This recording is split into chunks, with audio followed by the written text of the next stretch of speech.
It's in the game.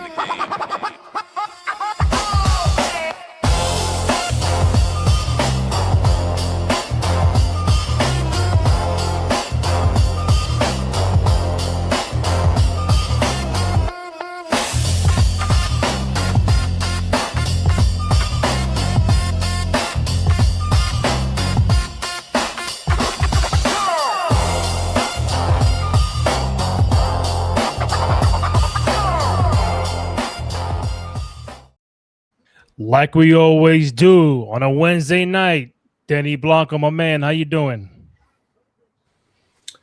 Sir Denny Blanco, super producer Randy J. Cruz, Joe Cruz. It's in the game podcast. Thank you for watching. Thank you for tuning in. We appreciate you. Please take some time, subscribe to the podcast. We appreciate every support that we can possibly get. Randy J. Cruz, tell the folks where they can find us, please. Well, before I do that, I got to intro the third man, my man Joe Cruz Jr. at Hoops in the Sun on IG and Twitter. Also, J. Cruz CEO on Instagram. Joe, my man, how you doing? It's a pleasure to be here this Wednesday evening with the best crew in the business. I'm on the Cruise Control Podcast Network, live with you today. Ready to get this show rocking. You can find the podcast on SoundCloud, Spotify, Apple Podcasts, also on Amazon Music. Go to youtube.com/Cruise Control Podcast. Go ahead, download, rate, comment, like, subscribe, thumbs up, all that good stuff. Show some love and support for your boys on the program. Also follow us on all social media platforms at It's in the Game Pod on Instagram, TikTok. We got some very interesting feedback from some of the posts we've been putting up the last couple of days. So either way, we thank you guys for showing that love and support on there. If you are watching us live, we're live on X, we're live on YouTube. So anybody got questions, comments, feedback regarding anything NBA, college basketball, hit us up in the chat. We'll get right to it. So the main thing is we want to go on live after some college basketball, UConn and St. John's. Not the game that we were looking for because the last time I checked, UConn won by 32 in a big-time Big East matchup, which could determine the number one seed going into the Big East tournament in a couple of weeks. So right now, before the game started, it was St. John's, but maybe when it's all said and done, UConn might be the top dog walking into the Big East tournament. So 72-40, UConn defeats St. John's. One of those games, it happens. You move on. Not so much highlights from St. John's, but I think UConn a very formidable team. They won back-to-back a few years ago, so they're right in the middle of where they want to be at. Shout out to our boy Malachi Smith on UConn, doing some big things coming from Dayton. So, Joe, I know you had the game on for a little bit. From what you saw from St. John's and UConn, what's your takeaway, and what does it mean going forward for both St. John's and UConn? Well, it's a statement game, and this is a pure ass whipping. 47-2 is definitely an ass whipping. UConn lost to them at home at the world's most famous arena about a week ago, 2 weeks ago. Set the standard in terms of the Big East. Rick Pitino, always known for bringing these teams to life, and the last 2 years last year he was the Big East champion, and now he was running for it this year. And right now, the tiebreaker is split. Playing at UConn is never easy. You got the home crowd, you got the Husky, all the Husky crowd. Danny Hurley is a wonderful coach, and I think that he, came out with fire and told his team that, we're still the cream of the crop, back-to-back, NCAA champions, a perennial, Sweet 16, Elite 8 team, if not Final Four championship team. So this game was, up for grabs for St. John's. They came out very timid. They came out flat. I'm not too sure how, the talent is being used on St. John's, but, it was easy to say that, UConn didn't have no worry playing at home. Executed all their plays, and was definitely, like I said, an ass whipping. And when you play college basketball, you got to play for bragging rights, and this was definitely a bragging right game. And UConn, took that, really personal and made it a statement. Daniel Blanco, did you get a chance to watch any part of the St. John's UConn Big East battle? Hell no. Hell no. I ain't watched college ball. You know what time? You know when I start watching college ball? March Madness. That's when I start really, really watching college ball. I like to see guys that you've never heard of make a run in the NCAA tournament, because everybody's on a equal playing field, if you will. And you see guys that you would never think they would be NBA players turn into NBA players before your eyes. So you never take away, even not even March Madness, even the championship tournaments, every conference that has their own tournament, ACC, SEC, Big East, every championship, you're going to have somebody just you never heard of that's going to give you the work. And then next thing you know, that team is in championship, and next thing you know, that team's making a run into the Final Four. So salute St. John's, salute UConn. I'm sure we'll see them later on in the tournament somewhere. Yeah. And hopefully they'll make a run for the city. If all goes well, we'll see the same two teams in the Big East championship, and obviously, I think it's played at the world most famous arena. So St. John's has an advantage there, but this is a game for your psyche, right? This is bragging rights. Who has the better offense, who has the better defense. I know Randy put the stats up earlier, but just taking Big Zuby, the guy in the middle, you can't have 7 points and try to defeat UConn, and you're considered one of if not the best player in St. John's, or if not being considered to be an NBA prospect, you really can't come out with 7 points, 9 points, and you're the star or the face of St. John's. So a little concerning. I've seen all the players on their team, Bryce Hopkins, Darling, Ian Jackson, didn't shoot well from the floor. They seem like they were struggling. So yeah, playing UConn is always a task, man. And like I said earlier, they made a statement, and they sent St. John's packing. So on to the Big East tournament. So you mentioned Big East tournament real quick. This was the bracket going into tonight. Because the Big East tournament is like probably 2-3 weeks away. So St. John's had the 1 spot, UConn 2, Nova 3, Seton Hall 5, Creighton, Seton Hall 4, Creighton 5. And then you have Xavier, Providence, Butler, Georgetown, DePaul, and Marquette. Big shout out to our boy at Marquette, Nigel James, the freshman, has been doing some big work there, getting like 15, maybe 17 a game. I think every week we see a highlight from Nigel dunking on somebody or doing some crazy layup. That's what they got, recruiting that kid from Lehigh. So big shout out to him. We'll see what he's able to do in the Big East tournament. But I think UConn's going to end up with the 1. St. John's might go to 2, and then we'll go from there. But again, you guys seeing so many Big East tournaments, you could be the 1 seed, and it don't matter. You get bumped out real early. But I think it's a toss up for the Big East. A lot of big time teams that could win it beginning March 11th at the Garden. So it's always a big time tournament to get ready for when it comes to New York and the Garden. So do you guys, or just real quick, do you guys have any memories of like your favorite Big East tournament moments or highlights, or people who really ran through that? I think what stands out for me is, obviously, I know we had him on last week, but Kemba Walker, having a magical run in the Big East and prevailing out the Big East that year. Another one that stands out to me, Denny, was I believe the 3 overtimes of Syracuse, I believe, or was it 6 overtimes, something like that, where it was Johnny Flynn and a few of the other, dope players that played in that team. And I forget, it was like a triple overtime. It was like nonstop jaw dropping. Oh, six overtimes. Right. I knew I was. I know my shit. Six overtimes one of the best games ever played at the world's most famous arena with top tier players. And I believe those two rosters, I know who they played that. I know who played that game. Was it UConn? Randy? It was Syracuse against UConn. Right.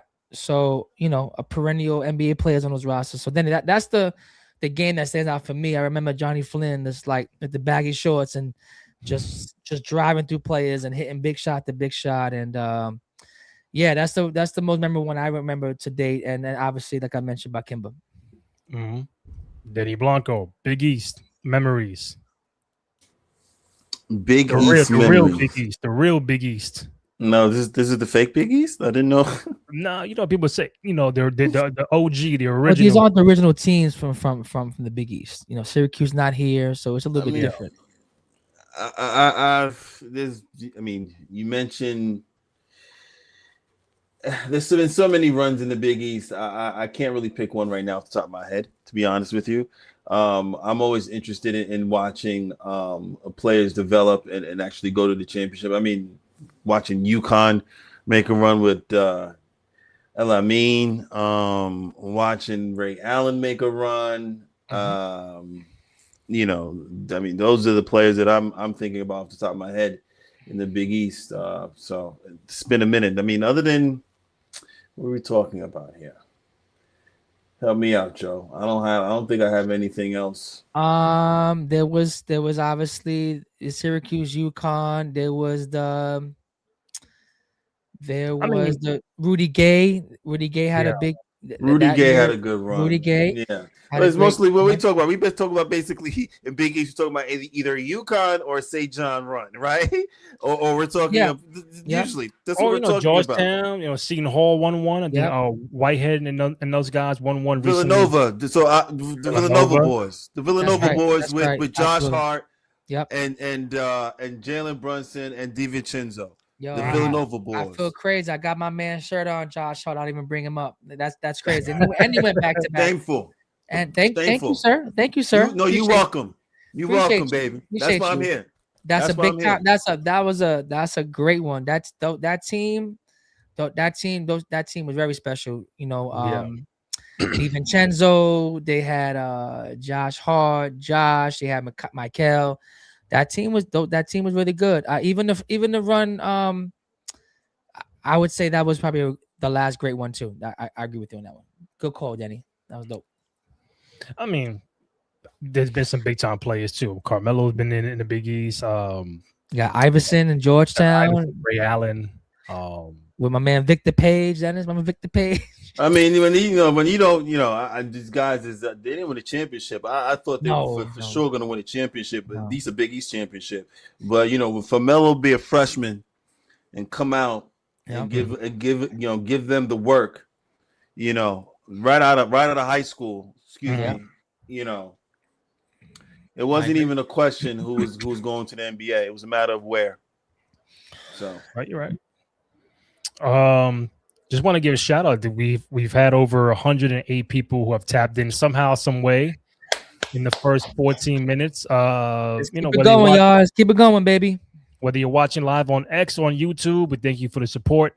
YouTube.com/Cruise Control Podcast. Again, go ahead, download the rates, comment, like, subscribe, thumbs up, all that good stuff. Show some love and support for your boys on the program. Comment, all that, because that helps the algorithm out to get the content out to the masses. So if you're watching us live and if you have any questions or comments, hit us up in the chat.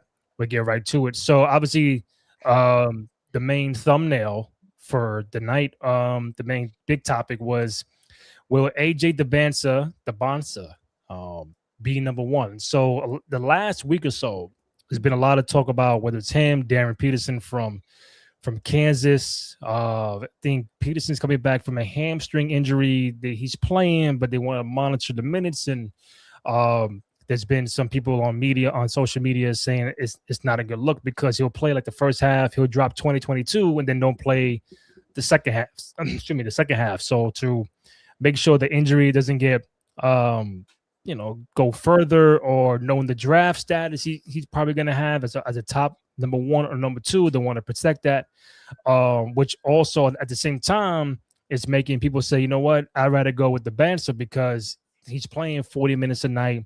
They know what they get from him. He's playing consistently. BYU is probably a top 20 team in the country. He has a crazy motor, multi skills. So now GMs are out there saying, "Hey, like I know Peterson is a bucket, but if I can get more from Dybantsa, because I see him more, I might be inclined to draft him instead of Peterson." I think they're both going to be number 1 or number 2, but it's always this debate, like Beasley and Derrick Rose years ago, who's going to go number 1, Peterson or Dybantsa. So real quick, the last couple games, Dybantsa has been getting 29, 35, 20, 36, 28, and 36. I mean, if you guys were the GM and if you're Sacramento, you're Indiana's, you're Brooklyn, Utah, those elk, if you have Dybantsa and Peterson available, if you're number 1, which way are you leaning towards to? Well, let me go first, please. Can I go first, Joe? Absolutely. Can I Go go ahead. first? Oh my Go ahead. gosh. Okay, Randy, Joe, folks in the building. It's the Game Podcast. First, we got to ask ourselves, all right, who's really going to go out? Who's going to really have the ability to get number 1 per se in the NBA? What'd you say? The Bullets? I mean, the Bullets. The Wizards? The Bullets. Sorry, who? Bomb that.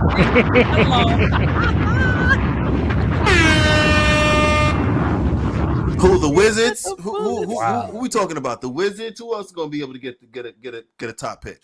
I said Brooklyn, Sacramento, Indiana, Utah, because Utah has 4 or 5 guys that are like out for the year. Sacramento, 4 or 5 guys out for the year with injuries, right. so they're gonna be running for that. All right, so figure this, right? So you look at the teams. Dybantsa is going to be number 1, 100% because of his skill set. Now, whether you want to call him a version of Tracy McGrady, a version of I don't know. I want to say he's a Grant Hill-ish, if you will, with a little bit more bop to it, a little bit bop, bop, bop. Joe, you know about the bop, bop. You know about that? You know what I mean? Where you got that little, where you just don't know what's going on. Yeah. Mind you, BYU, every time I put on the TV, I'm like, yo, who they playing? But they're on ESPN every game. On ESPN every game. They're always playing a top tier team. And every time I look up, I see his points. What's his point total? Like, how let you hear me? What that look like right there? 29, 35, 28, 36, 28, 35. Yeah, this was as of like a few days ago. So yeah, but that's still the last couple of games. Yeah, just to land the plane. So I would say, the Nets, you need a 3. Is he a 3? I say he was a 3. He's not a. He's a 3, right? He's a small forward. 2-3. He's a tweener. Is he tweener or is he small forward? Who's that? Who's that? AJ Dybantsa. He's a 3. Yeah, he's a wing. Okay, so. let's say he's a wing. Yes. Do the Wizards need a wing? They sure do. They need a lot. Do the Nets need a wing? They sure do. Do the Sacramento Kings need a wing? They sure do. Mm-hmm. What about Indiana? What if he played with my other African brother, Pascal Siakam? What if he got an African dynamic double duo, if you will? Huh? Mm-hmm. You think Rick Carlisle would like that? Huh? 2 fundamentally sound Africans on his team? I think he would love that. I think he would. What say you, Joe Cruz? Well, I'm gonna go what you said earlier when you said about Melo, right? When you said about it's not about where, it's not when, is where. So I believe it's depending who gets the first, second pick on need. Randy said Wizards need everything. So I think we're gonna start there. So if I'm gonna be the first pick, I'm gonna go only because of availability is the best attribute is I'm gonna go with AJ Dybantsa. Yeah. He's considered, when I watch him play, he's a workhorse. He has superior size. He has consistent production. He is the number 1 option on his team. He always gets a double team thrown at him. He always finds a way to make the best pass, the better pass, the good pass. And also, they're down one of their best shooters, Richie Saunders, which is also putting pressure on Dybantsa, right? So when I watch this last 5 games, I can see him taking on a team by himself because as well as we know, he's the face of BYU, but it took a lot for him to kind of acclimated to the college game. With AJ, he's highly reliable. He's a safe pick, and he has a higher ceiling between him and Darren Peterson. Now, if you're talking about pure ability, like pure skills, like I didn't know that Darren Peterson averaged 19.8 by the amount of games he did not play. And while AJ's averaging 25, right? Where you can tell he's a workhorse putting in that pain. Darren Peterson looks smooth. Like it's easy to him. He's averaging 20 without even playing, a lot of minutes and, playing in huge games. So Peterson, I don't know if he's second pick, you're going to get a very, very elite athletic guard with a deep bag, very advanced scoring. He's very versatile. But he gets hurt and he's not available. He's missed 11 games so far, minor injuries, and he's only playing 27 minutes a game. So with 27 minutes, you're averaging 20 points a game. So you can tell that he has a lot of skill sets that is coming easy to him.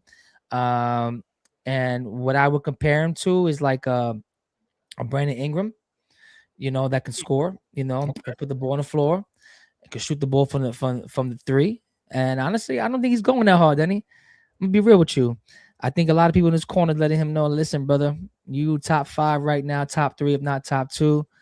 You got a hamstring issue. Let's not try to push it all the way because I could tell when he plays hard, he's scoring the ease. But when he's trying to hide in the corner and let a game come to him, you can tell like he take a little back step, So I guess it's just about placement and what team gets those bids and then who needs what. But I will go with AJ Dybantsa. It's nasty work. It's nasty work. He's a certified killer, consistent, strong. He don't get rattled, and you need a guy like that to be a franchise player. It's nasty work that we have to go through. The question of will this guy have an actual motor coming into the next level? It's very sad. Why do we have to go through that? For what? Because for who? Because Darren Peterson could wake up and score 25 if he really wants to. And I don't see him really sweat. I don't really see him go hard. And I'm like, if he went 75, 85, maybe 90%, bro, you're looking at a 30-point scorer.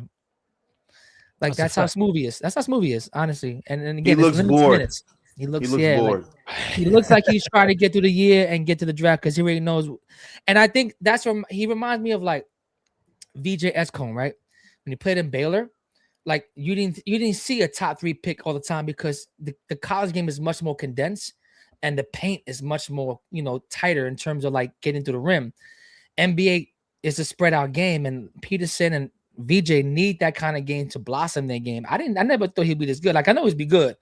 I didn't think VJ would be this good, right? And just by looking at comparison between Baylor and him and playing as a Sixer, you could tell the difference of the game and how much ability he's able to create off just one-on-one skill set that the NBA thrives on. So Peterson is looking for the opportunity. And I think he'll thrive any game. Any team picks him up, he'll thrive.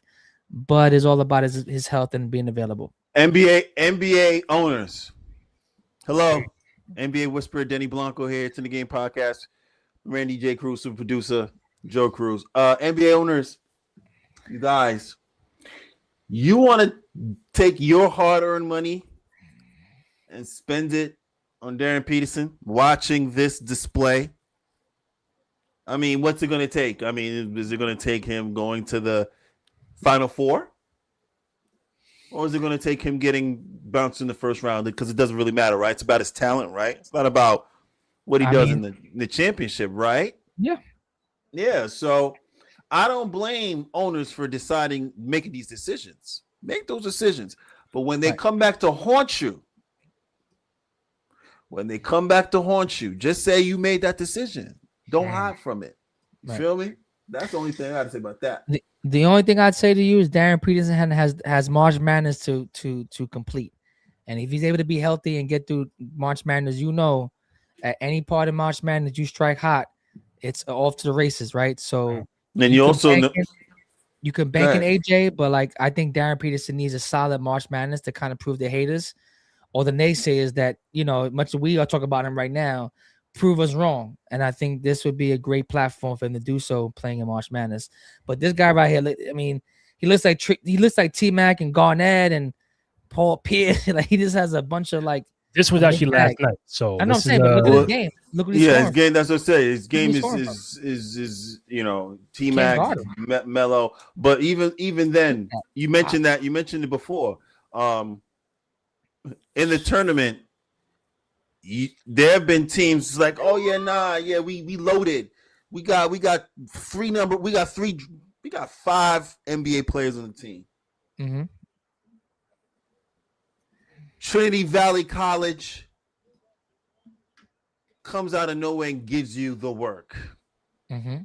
So let's not act like players. You be like, oh yeah, he's gonna go into the tournament. He's gonna do well. All right. True. All right. Right. Yeah, you get out the first round, right. Second round. When you start getting into the fourth round, the Elite Eight, you start seeing teams where it's just like Mississippi Valley Conference. What conference he come from?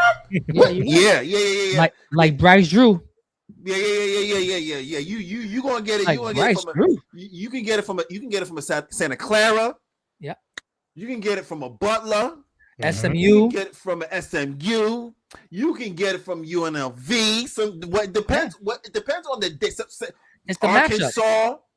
You can get it's all about matchups. It's all about where you land. So it's going to be very interesting to see. Obviously, I don't expect, and I watch for those things, Joe and Randy. I watch for those little things like, do players get, and this is what AJ makes me excited about what the future holds for AJ specifically. We're talking about AJ and Darren Peterson, but he gets angry. When I watch him play, he activates. He gets angry. Mm-hmm. He goes after it, and that's the sauce you need. Mm-hmm. You're right, and that's what Darren don't have. When I don't see the competitiveness all the time, I see him compete. I don't see the competitiveness where he's going at you one-on-one and saying, "I want the smoke." AJ is looking for the smoke and telling you, "I want it, and I'm here for it." Got to have it. Get it and come get it. Got to have it. Now, to play advocate, do you think that again he's coming back from the injury? Yeah. Right, the hamstring. So that can go either way. So it's like, all right, it's like a minute restriction. But once you hit that mark, like they do in the NBA, once you go 20, 25, I'm taking you out, and that's it. So, but the thing is like he's killing in the first half. Then it's like we don't see him in the second half, or not as much in the second half. So now you have all these conference tournaments coming up, and they talk about he may not play even in that. I'm like, all right, the kid has to play in those conference tournaments, the March Madness. Does he? Final Four. Does he? I mean, if you're a GM, if you're gonna spend that number 1 or number 2 pick on your future of that franchise, what's the sample size you have? He already gave you sample size. No, you already Kyrie Irving, 9 games. Look, I know that. I'm just saying, but now, as of right now, is he the truthful, undisputed number 1 pick? Yes or no? No, 2. He's number 2 pick.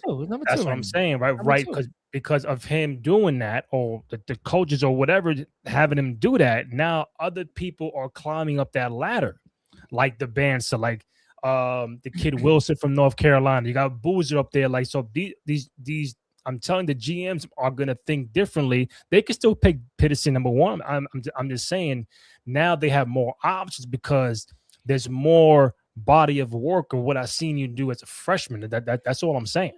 Based on the 3 high school rankings, college rankings. Even going, let me back up. Like I was correct the first time. Denny Blanco was on it. Nah, the high school rankings going in, he was ranked number 1 overall across the board. Is AJ Dybantsa, and then obviously right now he's ranked number 1 across the board. So whether Darren Peterson, I don't think Darren Peterson, hypothetically speaking, had a motor, was playing well, it was averaging 30. I still don't think he'd been the number 1 draft pick. I still think the number 1 draft pick is still AJ Dybantsa, no matter who is behind it. Even Boozer. God bless Duke. Boozer could win the ACC championship, make a run in the finals. he's still not going to be the number one draft pick. It's going to be AJ Dybantsa. And that's even what national title. He still Boozer can win a national title. It don't matter. It don't matter. Boozer's getting 23 and 10 and 4 and shooting 58% from the field. Tough. Tough. What is he? He's a 3. He's a 3 in the league. He's a 3. He's 3. He's giving you Paolo Banchero. Is he giving you Paolo Banchero? They give you. You don't got the same game. They give you Banchero vibes. You don't got the same game though. Who? Banchero. Yeah, you don't got the same game, same size though. He don't have the fluidity as. Yep, that's what I'm saying. So it's going to be interesting what Cameron Boozer does. He's his own Duke player. Like I don't see him comparing to Flag. I don't see him comparing to anybody really. I don't even compare him to his own father. I think he's a different Boozer. Like he's a different Duke player. Like like for this year, he's the best Duke player. Like I don't think he's better than Flag. I don't think he's better than the prior. But he has his own lane and. Yeah. Listen, talk about him. What a win against Michigan. Like, wow. Like that was phenomenal. Like the production he put in, him and Evans on the wing and his brother bringing me to being the point guard. That was a big time win against Michigan, being number one. Yeah, I mean, he was solid and he was quiet for the first half and like the last 4 or 5 minutes, Dennis, he had like a 8 to 10 point, takeover. And then that's when you saw it. And then that means he was scoring, he was stopping, getting rebounds and blocks in that whole 4 to 5 minute span. So he's his own different player. He's special in his own right. Whoever gets him is going to have another jewel. He's going to go to the Wizards. Whoever he goes, he's going to be productive. I mean, go to the Nets. Well, the Nets need help too. A lot of help. Yeah. All right, Dennis, I know you want to bring this up. So speaking of the draft, this kind of leads into everybody maybe tanking or trying to see what they're going to do maybe their team. So during All-Star weekend, obviously the question was asked about what are they going to do with tanking, and everybody's doing this, doing that, multiple teams. So it's been said, Adam Silver said he will consider ending the NBA draft and making rookies free agents if that's what it took to stop tanking. I mean, listen, we've been seeing a draft for so many years, and now we're probably at a point where could they end the draft? Could a kid out of college be now a free agent, and now that team has to spend money on to sign that free agent? This is different times now, but what do you think about the possibility of this happening? And I give you further context. So Shams said that the idea to a couple concepts that have been discussed to curb tanking, which is first round picks can be protected only from top 4 or top 14. The lottery odds freeze at the trade deadlines or later date. So if your lottery odds are what it is by mid-February, that's where it stops. No longer allowing a team to pick top 4 in consecutive years and or consecutive bottom 3 finishes. Teams can't pick top 4 the year after they make the conference finals. So that's like an OKC kind of thing. Lottery odds allocated based on 2-year records. Lottery extended to include all play-in teams and or flatten odds for all lottery teams. I know that's a lot of words, but that's what they're going or trying to figure out with this draft situation tanking. What do you think? You want to go first, Dennis? Joe, please. There's a lot there. It's a lot there. I just want to say, where was this happening when OKC was doing this and the Spurs were doing this? I just want to know, when were these rules going to come out, right? It just took the Jazz to make a one false move. It took the Pacers to make one false move, and now we have a whole rules in place for this. So what scares me, it tells me that, this was the NBA knew what was going on.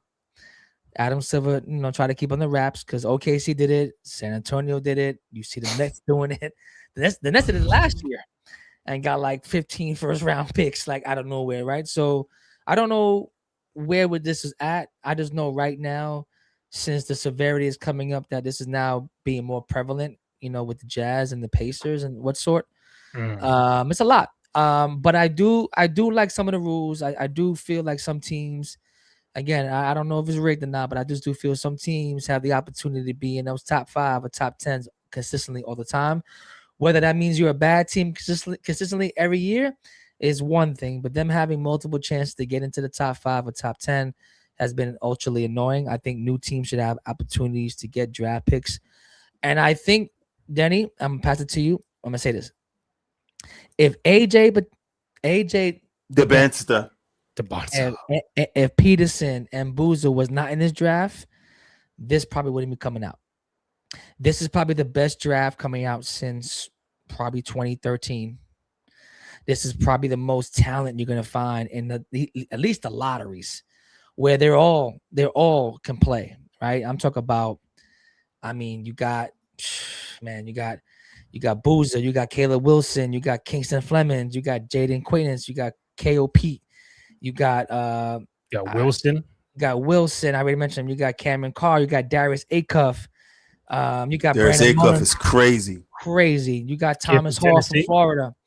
Right. You got, Nate Ament from Tennessee. You got, and that's Brandon Mullins from Connecticut. Cameron Carr from Baylor. Like, there's a lot of players in this draft. So I feel like this is probably one of the most decorated class coming out.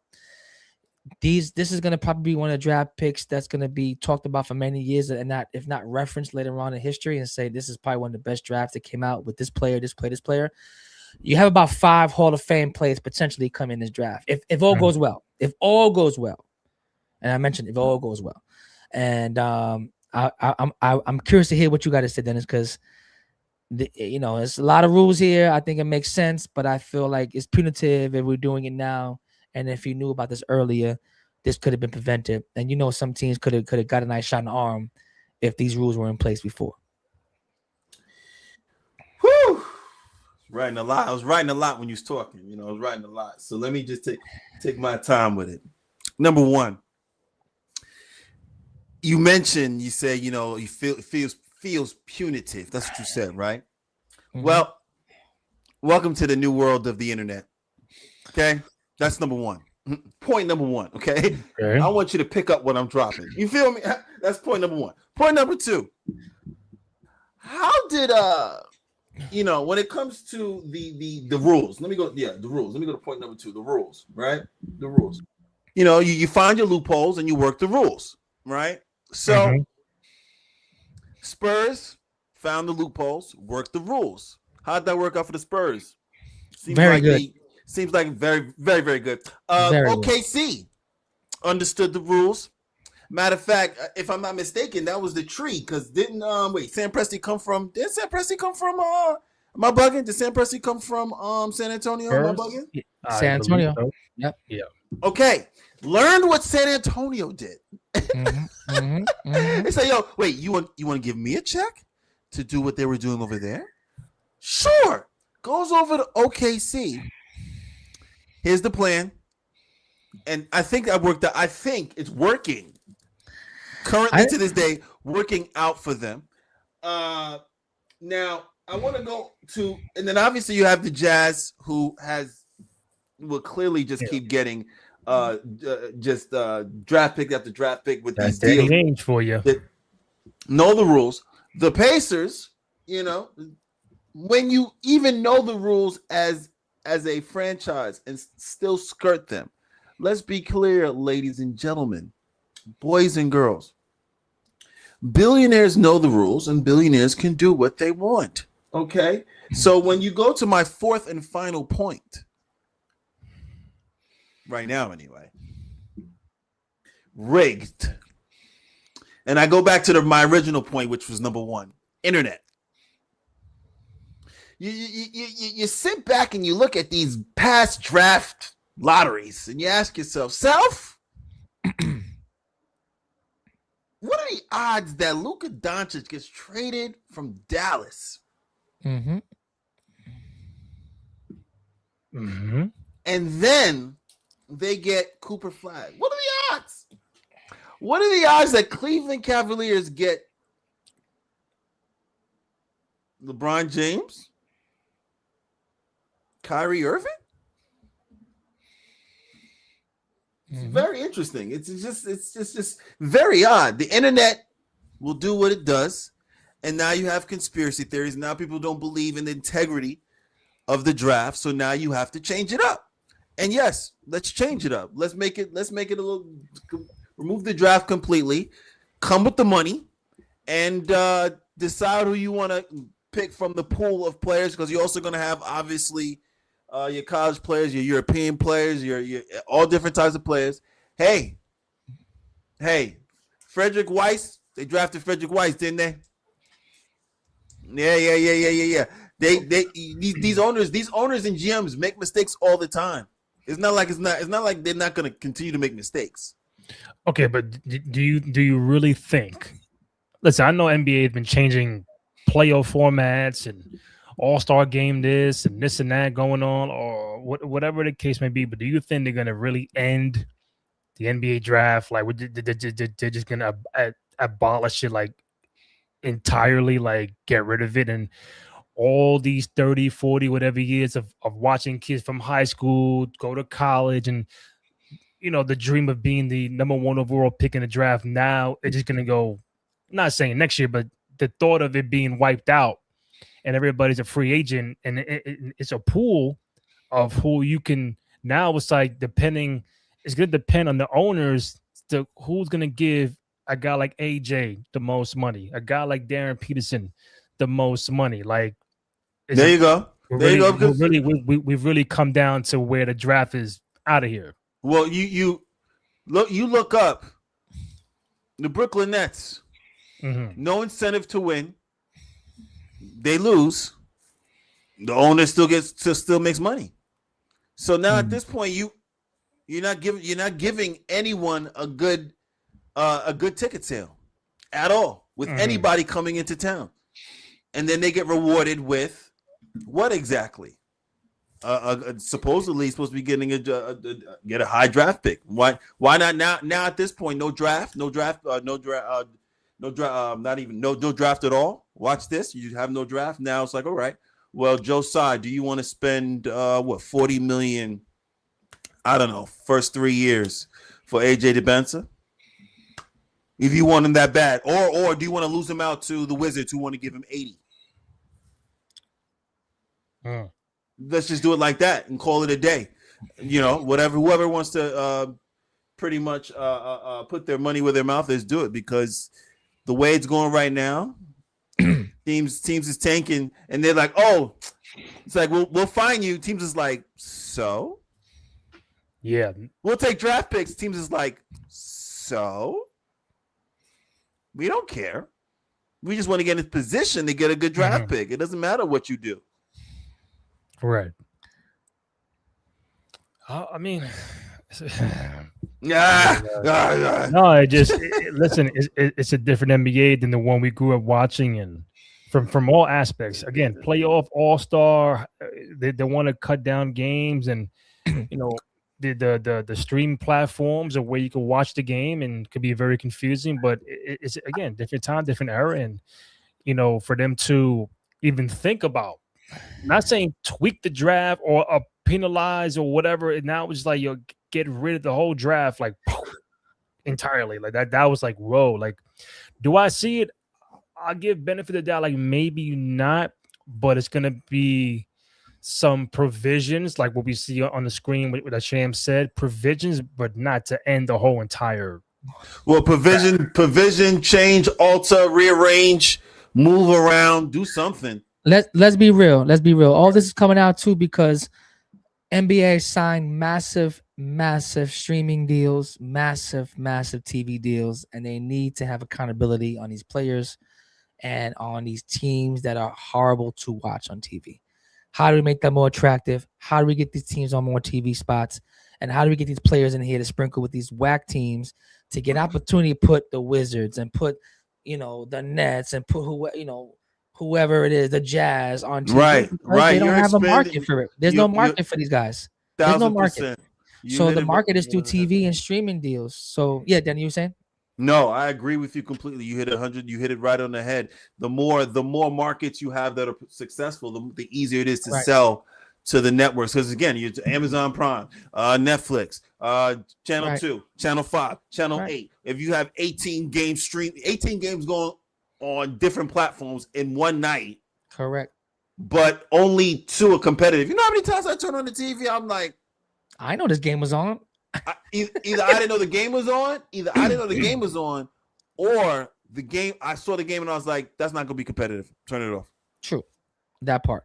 So and that's never happened. That's never happened before in a couple of years where I was just like, yo, every time I turn on the TV on TNT, TBS, I knew it was gonna be a dogfight. Yeah. Now I'm turning on TVs. I'm just like, they're gonna lose by 30 because this person's out.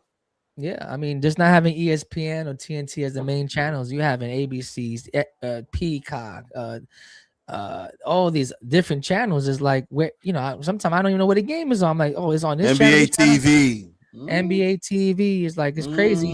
And then looking at this Jazz move, right? Like the Jazz made some great moves to get these draft picks. And don't think that Danny Ainge ain't smart enough to know to get out of Boston, to follow a kid from Boston, to go to BYU, which is his old school, to watch him come in the draft, and to get, I'm going to take this damn fine to get this kid to play in my franchise. I'm going to be real with you. So I'm going to be gangster right now. I'm going to do the same thing too to get that special kid, right? Because they're getting these opportunities from, like, when they made trades with Donovan Mitchell, Jazz option to swap 2026 pick, and then they get a 27 pick. Then you got to get the Suns to be least favorable with the Cavs and the Jazz. Like, it's a lot of going on in these draft picks. They, Jazz got to protect the top 4 pick after they made a deal with the Lakers and with Malik Beasley and Jared Vanderbilt. Like, all these trades that happened years ago are like becoming what it is now for this draft, which they probably didn't know, but now they see the writing on the wall. Is like, if I don't get in this now, I can't be part of the cool club because I'm not going to get one of these special kids. So put that all together and put a bow on it. This is all about money, and this is all about accountability. And if the players are making money and the teams are making money, everybody wants to make money. So that's the fact. Don't be surprised AJ ends up on Utah. I won't be surprised. No. I will not be surprised. Don't be surprised at the first pick. I know the Wizards might get it. I don't even know, man. Don't be surprised. He ends up on Utah because it doesn't. Dallas still a whack team. The Patriots are still a whack team. Like, they may sneak them in there, but it all leads to BYU and to Jazz, man. Even if he goes to Utah, that team is you got marketing, you got Jackson, you got Keontae George, you got Bailey, you got Kessler. Like, you just pluck him in.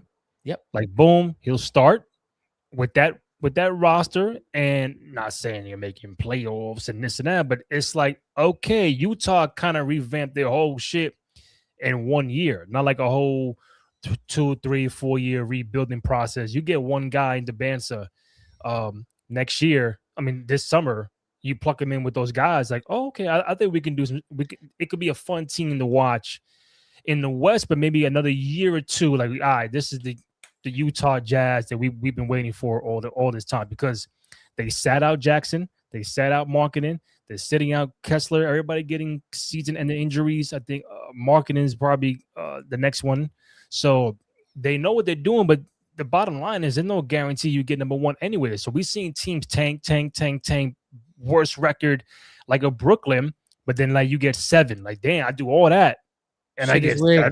I can't even get top 3. So there's still no guarantee. Here's a guarantee. They want to put themselves in a better position, but it's still that doesn't make your, like you said earlier, Luka go to LA, all of a sudden Mavericks win number 1, or like when they traded Ant Davis from New Orleans, all of a sudden they get the number 1 to get Zion. So it's like they want the mid card, the lower, the Midwest teams to be relevant. But how you do that? You got to win the draft and get the superstars, not only going to New York, LA, Chicago, Miami, or now Golden State. You got to put them in Denver. You got to put them in Utah. You got to put them in wherever else. So they want a New Orleans. They want everybody to be good at the same time. You're missing the point with Danny Ainge. And when I say guarantee, you're talking about billionaires and you're talking about money, like Joe said earlier, right? Understand this: if you have enough money to pay to have an NBA player play in your backyard at BYU in Utah, you're gonna have enough money pulled together. Number one, if you're Danny Ainge, number one, what's it's called making an offer you can't refuse to get the number one draft pick. If any of these other teams are saying they have the draft pick, what can you offer me?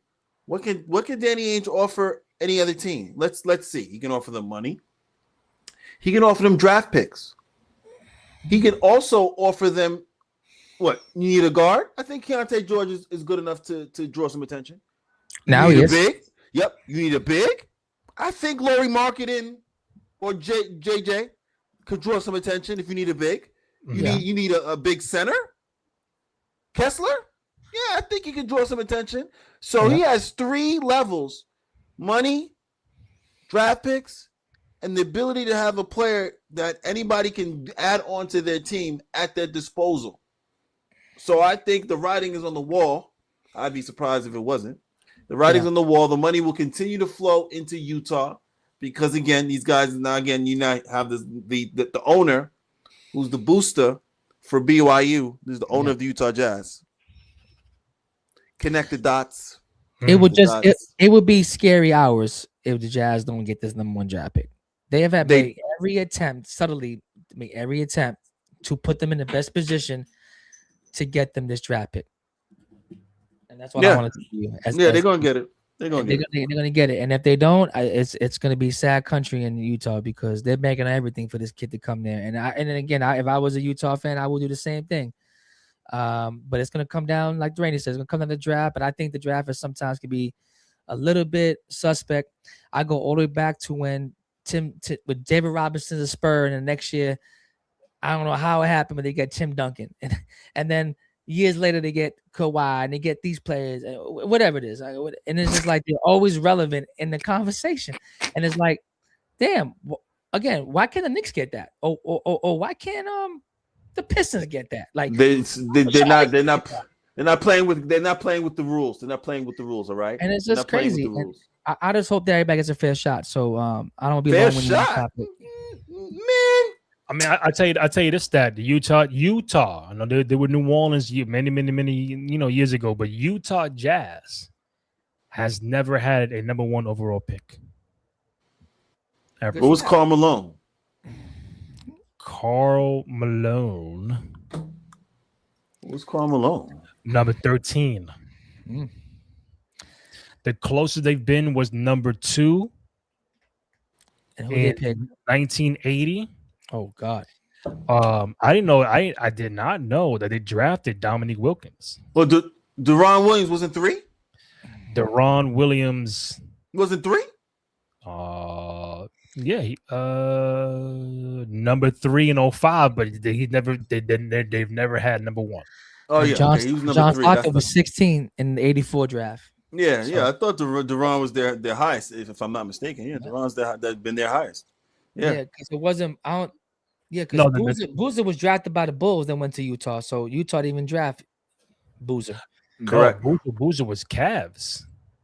Boozer was Cavs. Oh shit, yeah, that's right. Damn, yeah, but basically he wasn't a Utah draft. So I get it. Okay. Yeah, he dipped on Utah. He dipped on the Cavs for more money. Yeah.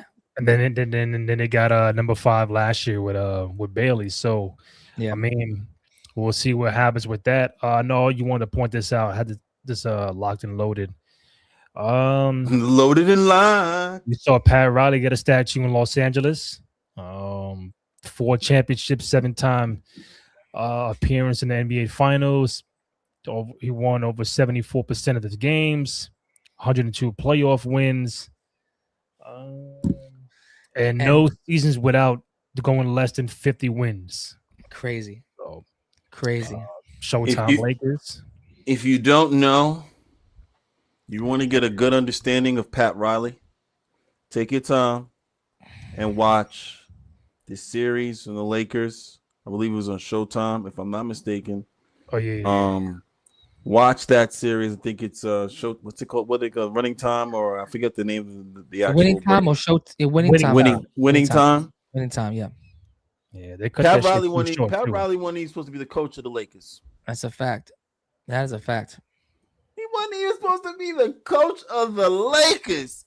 And I'm watching this series and I'm dumbfounded. Like I'm the whole time, you don't know the story, so you just think, oh yeah, no, he came up through the ranks, and he obviously Pat Riley played at Kentucky and came up through the ranks, but you think he just got hired? No, he was an afterthought, and he came in and was like, yo, we need to do this.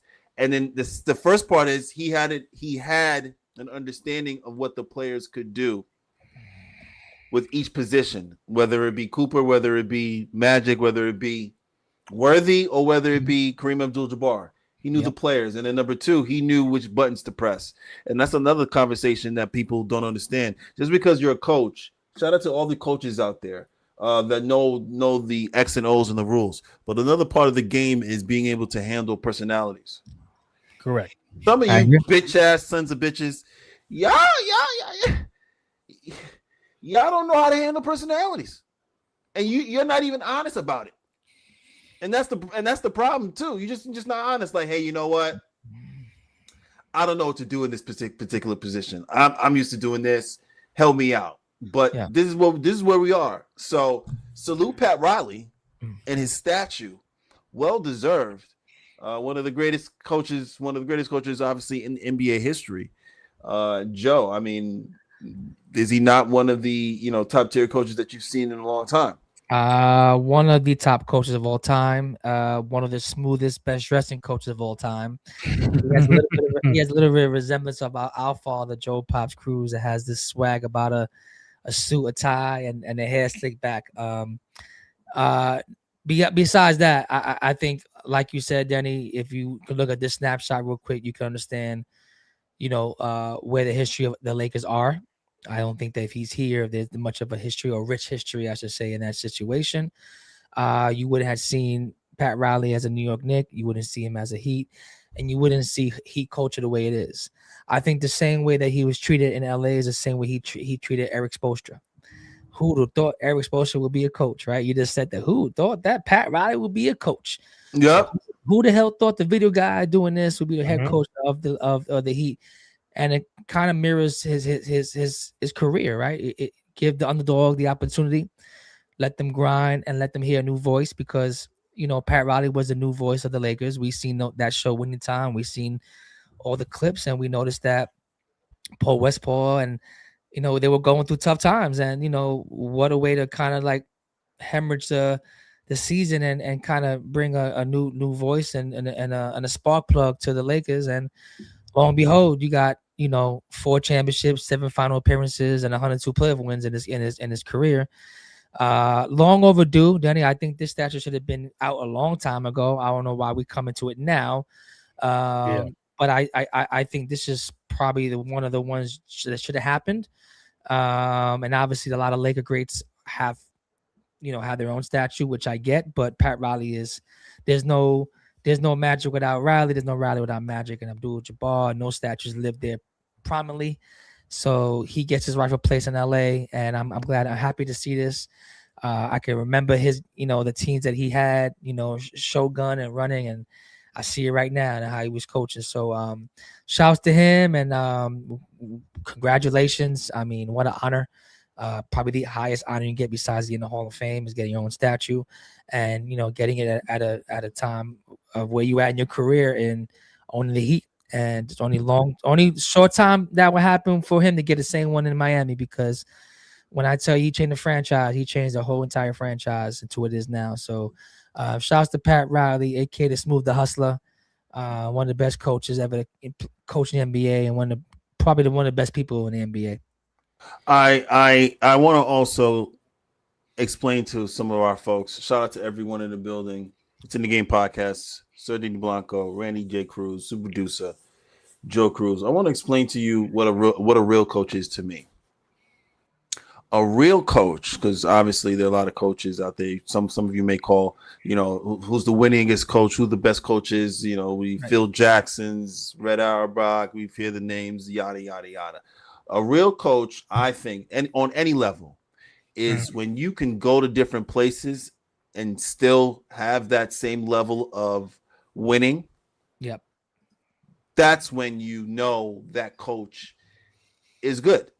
Yeah. In my eyes, in terms of not even good, but just they separate themselves from the other coaches, in my opinion. So your Pat Riley, Lakers, then he goes to New York. He says, this is what we have to do to compete. Yep. Then he goes to Miami and says, this is what we have to do to compete. So he is able to adjust at each stop to be able to take each play, and then also too take the players that he's given. Take the players that he's given and actually try and win a championship versus these other coaches that, may have all-star players and they may win some championships and they may, have the ability to have Hall of Famers, but they ride that wave and that's great. You ride that wave. Hey, look at these stats right here, man. 5-time champion, 9-time all-star coach, 11-time coach of the month, 3-time coach of the year. 96, he's named one of the 10 greatest coaches in NBA history. That tells you right there, Denny, exactly what we in 96.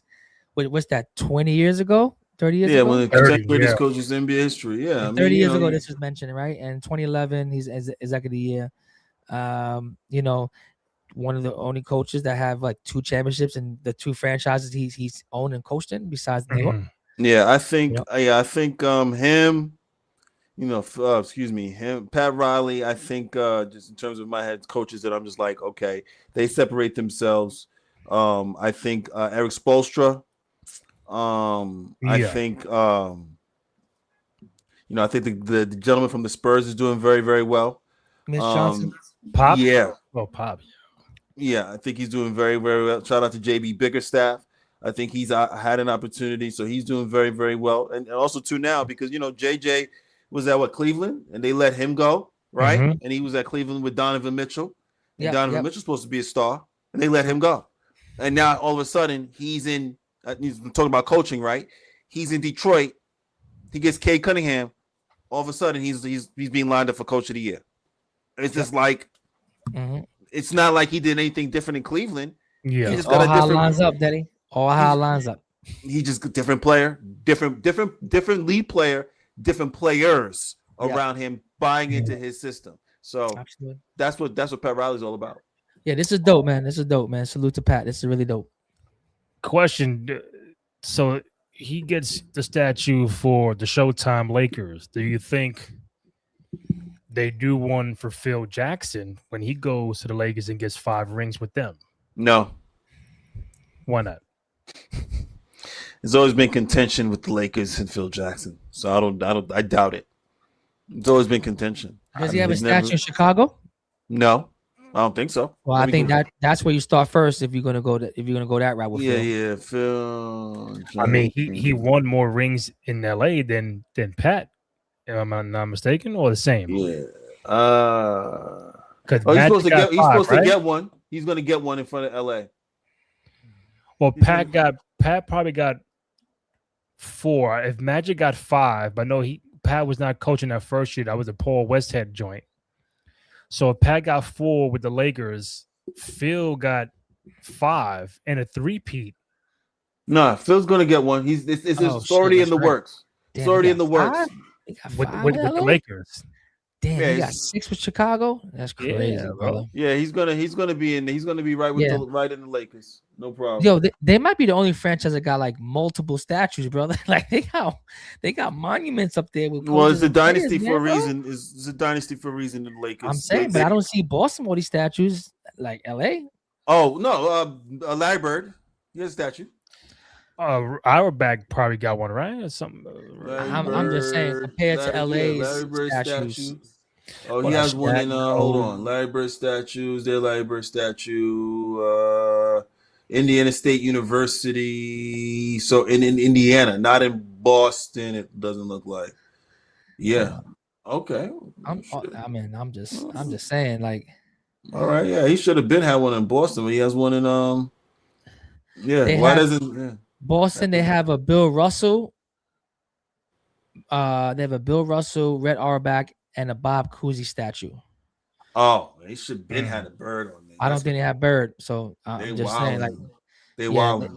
yeah, That's highly they have, disrespectful. yeah. So that's what I'm saying. Like, I think LA has like the most statues, right? I don't. It's crazy. I mean, unless Kobe, Shaq, they Kareem have it, Abdul-Jabbar, Magic. unless Magic. they have it Shit and turn. it's just not near the arena. I mean, Maybe. I know Jordan right in front. I mean, even the Knicks don't have a statue right in front. It just where you gonna put it? They can find a place. I just They think could maybe always how find a the place. stadium, the arena is built, and you just have enough room to go all the way around. It's like, True. because I know when me and Joe were there, we saw Chick Hearn, we saw Shaq. Yeah, they have Kobe Elgin was not Baylor, Kobe, Chick Hearn, Kareem, Magic, Yeah. Shaq, and Jerry West, and now Damn. Pat Riley. Yeah. Yeah, they have a lot. Champions. Yeah, a lot. Champions.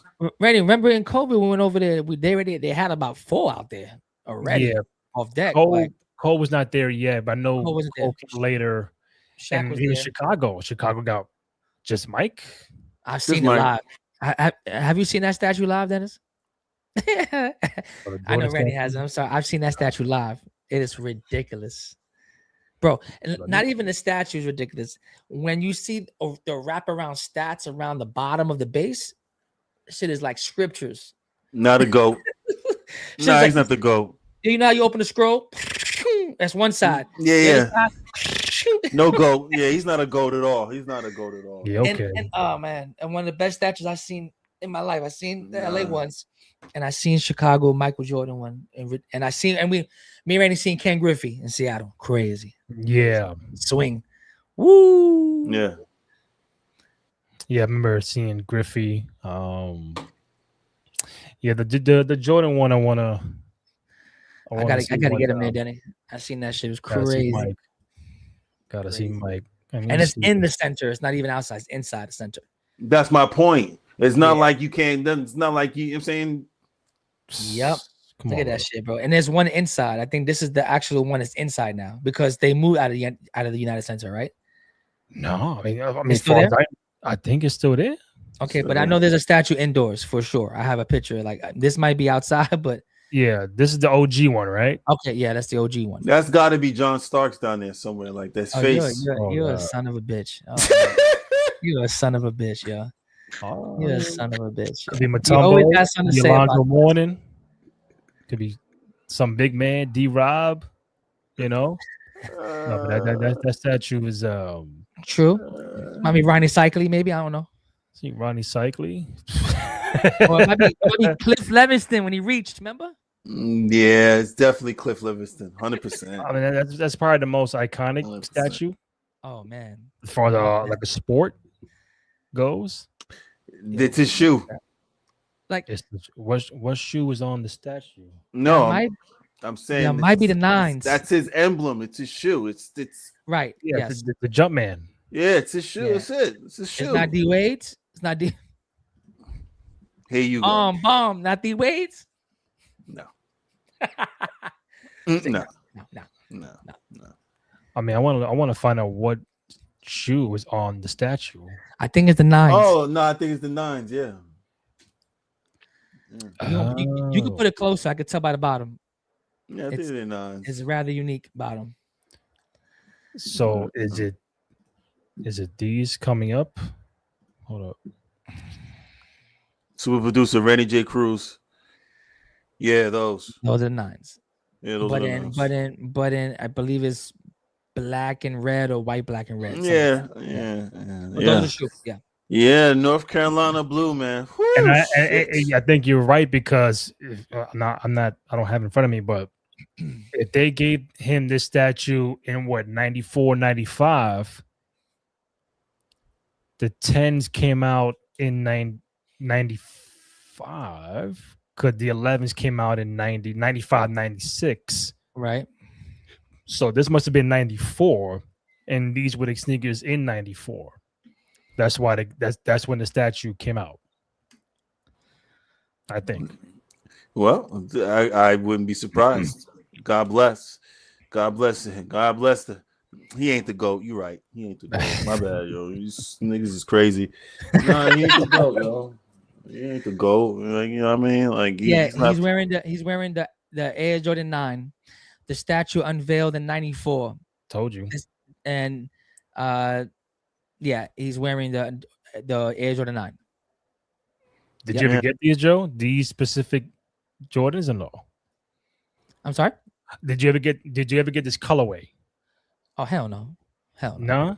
No? That colorway. What would you do with that? There's no reason.